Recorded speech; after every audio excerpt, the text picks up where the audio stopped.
अरविंद केजरीवाल को झटके पर झटके मिल रहे हैं। दिल्ली चुनाव में कुर्सी गई और सरकार भी गई। अब आम आदमी पार्टी की मिनी सरकार पर भी खतरा मंडरा गया है। जी हां, हम बात कर रहे हैं एमसीडी की। एमसीडी में अब आम आदमी पार्टी की राह मुश्किल करने में भाजपा जुट गई है। भाजपा की नजर अब मेयर की कुर्सी पर है।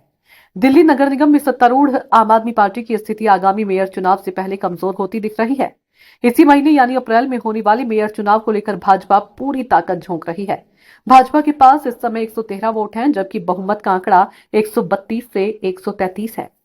दूसरी ओर आपके पास 122 वोट हैं और वह तभी बहुमत तक पहुंच जा सकती है यदि कांग्रेस और एक निर्दलीय पार्षद उसका समर्थन करे। 2022 के नगर निगम चुनाव में आपने भाजपा के 15 साल लंबे शासन को खत्म करते हुए बहुमत हासिल किया था।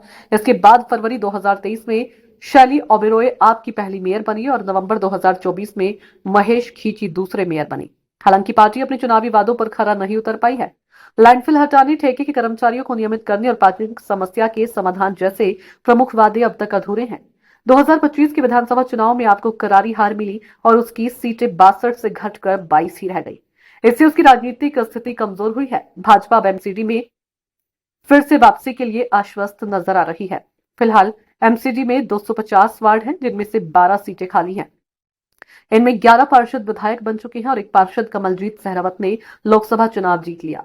इन सीटों पर इलेक्शन मेयर चुनाव के बाद होंगे। मौजूदा समय में एमसीडी में कुल 238 पार्षद हैं। इसके अलावा विधानसभा अध्यक्ष द्वारा नामित 14 विधायक और 10 सांसद मेयर चुनाव में मतदान करेंगे।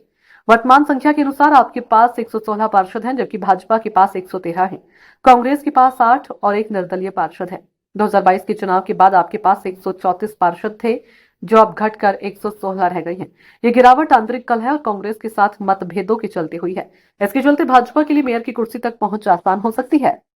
चैनल पर नए हैं तो वीडियो को लाइक, शेयर और सब्सक्राइब करना ना भूलें। धन्यवाद।